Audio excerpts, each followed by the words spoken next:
Welcome, Tinicsh and Gwen from San Francisco Black Wall Street. So glad to have you here. And thank you for being here with me. I really appreciate it. My experience with you has been through my work at Market Street Arts and the Mid Market Foundation. And I was lucky enough to get to partner with SF Black Wall Street on a Juneteenth event down in Mid Market. And I'm curious on your end, how does an event like Juneteenth and a partnership like that fit into the bigger work that SF Black Wall Street is doing in San Francisco? The Juneteenth events is really a part of the SF Black Wall Street origin story. For us, bringing the visibility of Black San Francisco, our history, our contributions to the legacy of San Francisco was really important. It's the whole reason why our organization and our foundation exists. San Francisco Juneteenth has been in existence for over 70 years. And, when our organization started during the pandemic, not only was the city shut down, but the visibility of Black San Francisco was almost non-existent. And that was, before the pandemic. When it came to cultural events, when it came to the number of, the population of Black San Franciscans, the number of businesses owned by Black folks in San Francisco, we had seen a decline over the years. And so it was really important to us and to our community to bring that visibility back and to be able to partner with Mid-Market Street Arts and bring it to a historic corridor of San Francisco, a place that's known to be a vital kind of artery in San Francisco for arts and culture, to bring an event as significant as Juneteenth and that history and that visibility to that part of the city was really, really important to us, but also really important to San Francisco at this time when we're talking about economic recovery, when we're talking about bringing the city back, bringing the arts back, bringing the economy back. We wanted to make sure that Black San Francisco was represented in that our community was part of that. And so that event was really significant, and that work is really important to us. Yeah. So I have to ask, so when I hear SF Black Wall Street, I immediately think about Tulsa in just that reference. And I'm curious, so tell me, was that part of what motivated you to create that name, SF Black Wall Street? Was that connection to Tulsa and the history in Tulsa? Definitely. I think we when we actually got our name from one of the co-founders, Kenya Bodie. She's an event planner and she was making backdrops. And when we all came together, some of the things that were really important to us was that we wanted to make sure there was a marketplace for all the folks that were selling their goods and services and providing services at home during COVID. A lot of people were doing that to supplement their jobs. They've been laid off or couldn't go back to work. So we wanted to be able to create a space where folks could bring all of their shirts, clothes, food, all the things that they were selling and bring it all in one place and then bring everyone else, the community together to help support their businesses and also just to fellowship, socialize and celebrate Juneteenth, right? And so she decided, you know what? What's more economic development? What's more Black economic development than Black Wall Street? I think for a lot of us, especially within the Black community, all of us, all co-founders are entrepreneurs in one way or another. And so that connection resonates, I think, to most Black Americans that identify as entrepreneurs or investors or just, going for the American dream. Like Wall Street is our model. There's New York and then there's Tulsa for us. And, in our understanding, there were so many Black Wall Streets. Tulsa was the one that we all identify with, but there were so many. And so this was like our homage to um, Tulsa and all of the other Black Wall Streets. Yeah. Yeah. A lot of times when we talk about, like, we do a lot of work in community building. And when we talk about community building a lot now, we talk about belonging or a sense of belonging. And I'm curious, how you see, economic opportunity creating that sense of belonging. Economic opportunity is incredibly important to belonging.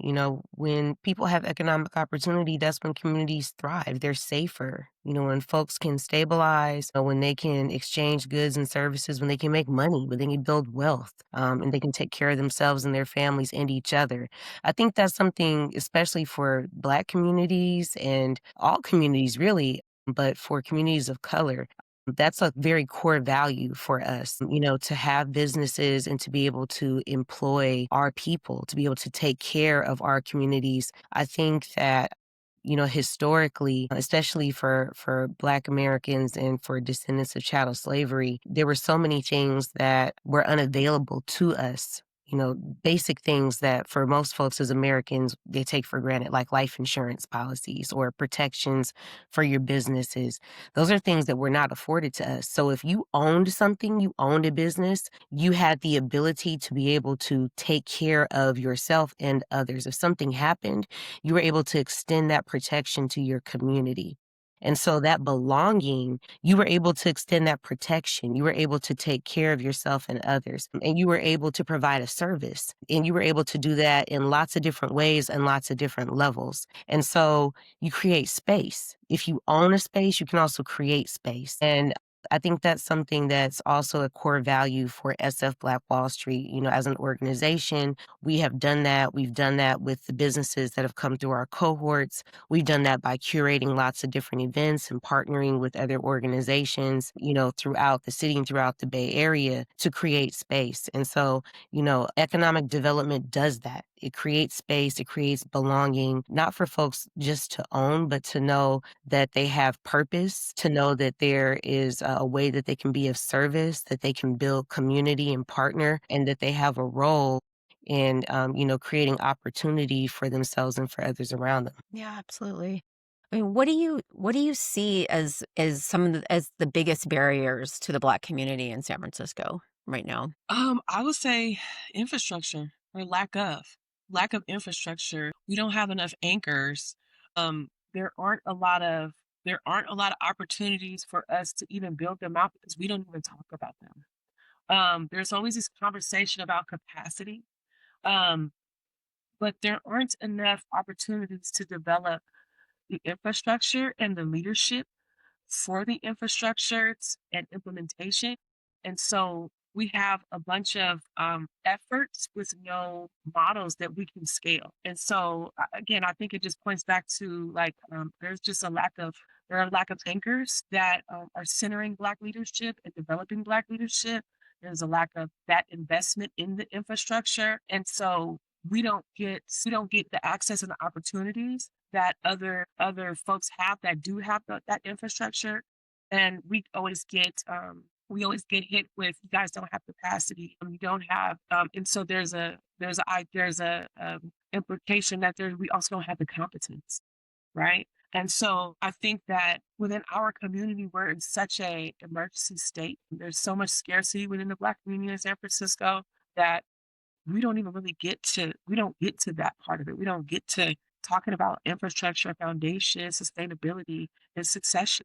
And so I think in my opinion, it's the lack of infrastructure and investment in that infrastructure, which then people assume is because we don't have competence. Yeah. Yeah, that's a good point about conflating capacity and competency. And I think there's a lot of, this rooted in systemic racism and oppression that a lot of folks want to ignore. I mean, it's a real thing when we're not getting the access, to the types of grants, loans, and investments that we need, whether it's for organizations or for businesses. And a lot of that is rooted in, the perceptions about our capacity or our competency to be able to manage because we don't have the capacity.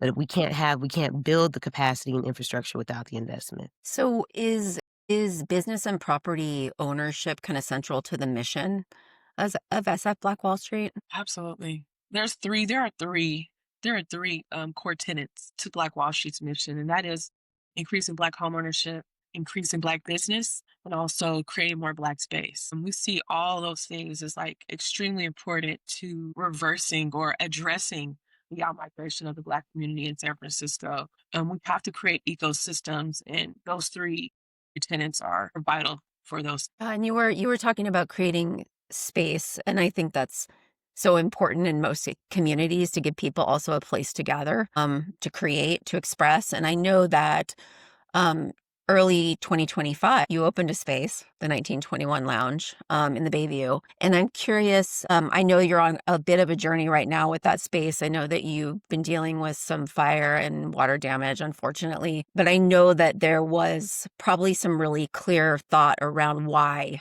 you set that as a goal to open that space and why it was so important to the Black community. I'd love to hear a little bit more about that from you. Well, I'll say that opening that space was incredibly important for a number of reasons. One, the 1921 Lounge, in addition to physically being a space that historically been Black space in this community for over 40 years, is incredibly important in a city and in a community where the Black population continues to decline, and where holding space is important.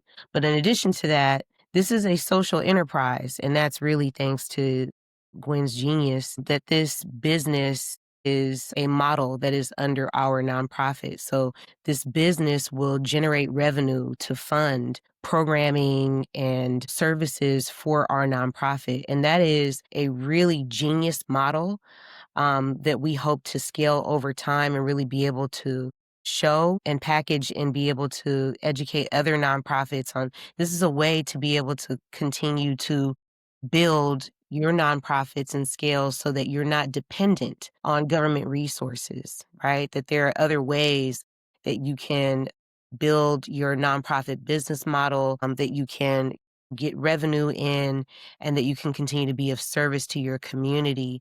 And there are many other amazing models, that we've been able to look at and learn from. You look at like Homeboy Industries and Father Greg Boyle down in LA. There are many other examples across the country that we've been able to look at and study different blueprints, and we hope to be able to build our own model that we can show to our community and say, this is an opportunity for you to take a turnkey business and utilize this capital to be able to build out your organization, build out your business. And that is critical right now, that we be able to maintain ownership of things, that we have models that are scalable, that we are able to build capital for our organizations, that we also treat our nonprofits as businesses because they are businesses. And I think a lot of times in our community, folks only focus on the service end of it and not think about the business end of managing a nonprofit. But that's incredibly important to us because we see the pitfalls of having to rely on just city grants and city funding or just the funding that's available. We're in a kind of an economic crisis right now. There are a lot of priorities that, unfortunately, government is all over the place, and we can't rely on funding right now to serve our people. So we know that there's dollars in our community. We know that we spend dollars with each other. And so if we create a business model where we know we can be of service to our community and spend money with each other, then we can go ahead and continue being of service to our community. And that was our thinking. That's right. Yeah, that's great. I'd also like to add that 1921 was also an opportunity for us to really create a third space with some intentionality on really gathering. And when you own your space, then you get to dictate the tone, the atmosphere, the ambiance, the conversations. And I think for us, being able to curate a third space where we could curate conversations that we wanted to be able to have with the community in a specific setting was extremely important for our work. And so I just wanted to just add that 1921 was like really our opportunity to really address all three tenets by having that space and saying this is not city funded, no city funds were involved in the curation of this space. This is this is purely a Black Wall Street funded effort, finance effort. And just to be able to show people like you can do it. And then once everything is good and successful, like here's how you do it. I think that's the other part is just being able to demonstrate like in person, but also being able to share our actual blueprint. And that is something that we plan on doing soon. We're not going to gatekeep. We're not gatekeeping anything. We're actually doing the opposite. And so, yeah, that's exciting for us. Yeah. What are the kind of the components of the space? I mean, it's an event space. What are the other facets of it for you? Sorry. So I guess in terms of services, we have a restaurant, we have a bar, and in a lot of ways, we want to again utilize our third space to be able to curate specific conversations around community and really create a space where folks can get information from the source, from each other in person, in warm conversations and warm handoffs. But it is, we do have it as event space. We will be having, once we get our permits back in place, we will have a full bar and a full restaurant, and it's going to be a cool space. I keep referring to the Black nannies, in a way, but yeah, like seriously, like I mean, I think what he's done with his space and being able to curate the conversations he wants to have, I think is like ideal, Brilliant. right? Right. It's a new way that we're approaching community work or advocacy. And so I love what he does, and I think he's been a great demonstration and model for me anyway. He's been one of the models that's inspired me. I love that. I love that. And I love that you're using the reference to third place and third space.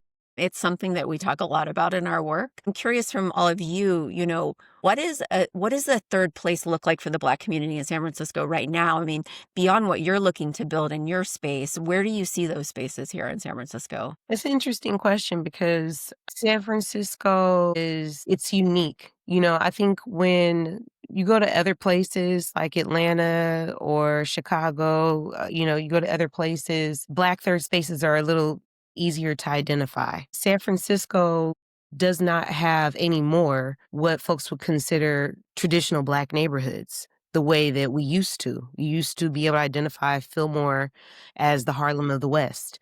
Fillmore in the Western Addition has very much changed, right? I would say the same for Bayview and, other neighborhoods of the city that have had more African American presence. And so now I think there are select business and spaces that may be Black owned, but they are certainly diverse. I think there are places where you might have Black cultural presence, but not necessarily places that are always Black owned or maybe culturally affirming to Black people, but they're a little harder to identify. And that's one of the reasons why Black Wall Street has really been used our social media as a place to identify where those places are. Because, we always had an issue with folks saying there are no Black people in San Francisco. There are no places to go. While they may not be as easy to identify, there are certainly places where you can go, you can party, you can hear our music, you can taste our food. And so we wanted to make sure people knew that. And we actually campaigned really hard to make sure people knew that, like, we still here. Yes, there are Black Right. people in San Francisco. Yes, we do have soul food. Yes, there are Black places you can go. And so we were, very vocal about that, used our social media and curated lots of events to make sure people knew and continue to do that. But it's different. It's not Oakland, right? It's not like other places. And so I think now, especially, in this 2025, and we have a new administration in San Francisco, new leadership, there's a very concerted effort to bring back nightlife and, downtown economic development, cultural activities, lots of stuff to San Francisco, and not as much emphasis specifically on the Black community and Black cultural events. And that's a little concerning to me specifically. And I'm interested on thinking forward what that looks like, because Black San Francisco needs and deserves to have visibility, needs and deserves to be a part of that economic effort, that entertainment zone work, and curating and making sure folks know where those spaces are. That shouldn't even be a question, right? As to whether or not we have them and where they are. They should be as easily identified as a Chinatown or as the Mission District or any other cultural district in San Francisco. Folks should know where they are. We have them, but they need more visibility. Yeah, and do you continue to have those conversations with administration and San Francisco government? And I'm curious where those conversations are, because there is a lot of value in cultural districts and cultural space and that identity and the identity of that, the history there. So I'm curious what work has been done by you or SF Black Wall Street around that. I think we have carried a lot of that work, and now there are others. There's definitely African American Cultural District in San Francisco, and they continue to do that work. There are, merchants associations and other groups that I think are a part of that advocacy. For us, our goal right now is really to get the lounge back open. I think that is a really important part of our advocacy to actually physically hold that space. And, San Francisco, as it pivots right now, figure out how we can be of service, how SF Black Wall Street can be of service. But I think there's a lot happening right now and a lot of voices that are part of the conversation. And so, we'll see how they are able to influence it. Yeah. So you talked a little bit, you referenced that there's been a pretty significant decline in the Black community population in San Francisco. And I'm curious if you have any sense of just numbers on that, broad, like vaguely. And then as a follow-up question, when people in the Black community leave San Francisco, beyond like decrease in numbers of population, what does the community lose in your mind? I mean, tell us what that loss looks like and how it impacts the city. Well, I'll start. I think since the outmigration, I think the numbers are around over the last since the 70s. I think our numbers have probably it's been about 45,000 of us have left San Francisco, and so I think our numbers are, depending on who you ask, anywhere from 2 to 5%, right? And I think that in that absence of the Black community, I think it's shown all through San Francisco. Mhm.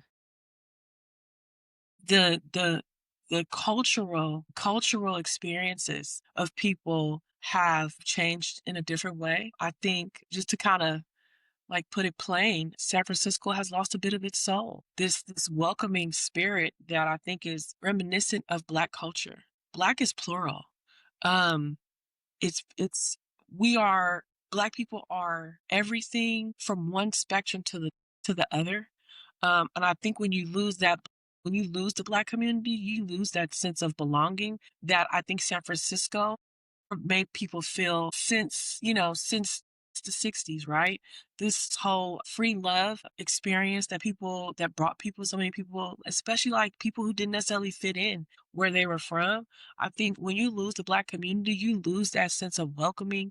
You lose that sense of like you have a place here.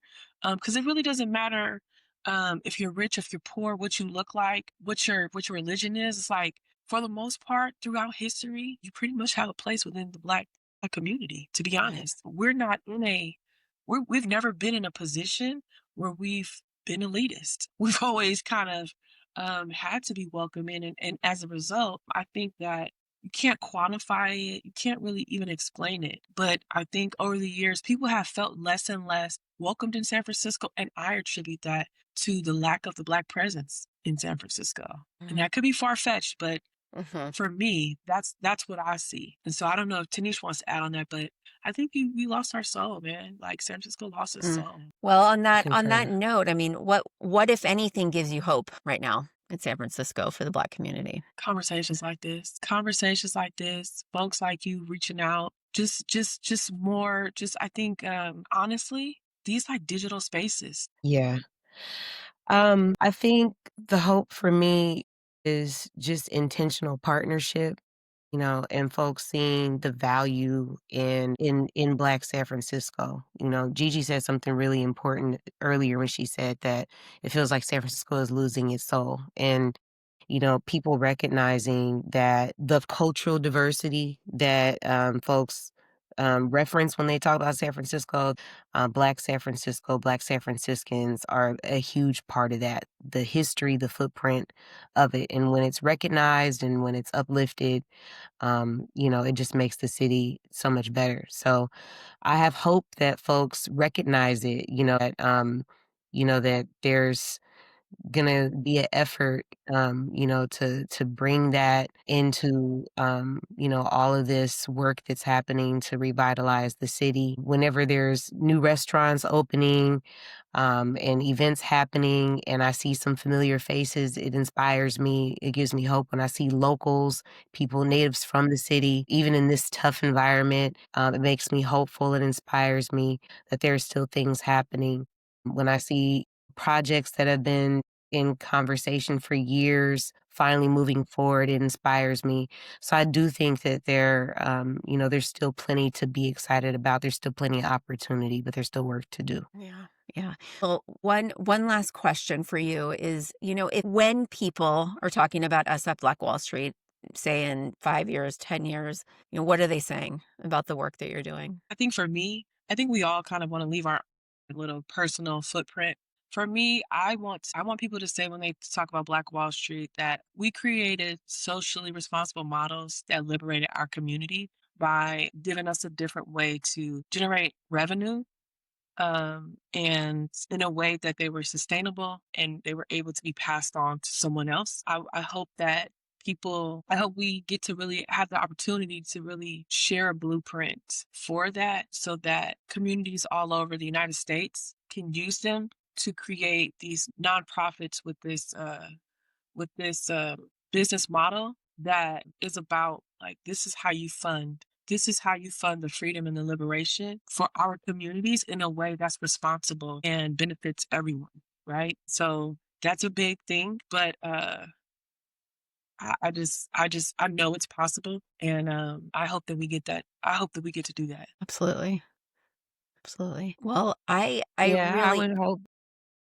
no, go ahead, Tanish. I was gonna say 5 years from now, I would hope that as the Black Wall Street, that our name is synonymous with ownership, that we own multiple sites, not just in San Francisco, but throughout the Bay Area, that we're synonymous with ownership and with economic justice. When people think about economic justice for Black entrepreneurs, for Black people, that they think about SF Black Wall Street and the work that we've done because we've created access through the models that Gwen is referring to, that we've created access and sustainable long-term ownership so that 50 years from now, the things that we were talking about preserving, the next generations have. Yeah. I love when Yeah. she does that. I love interviewing you together, both of you, just because I love the eye contact, virtually after every question. Like, no, not it. You go. You guys need a signal,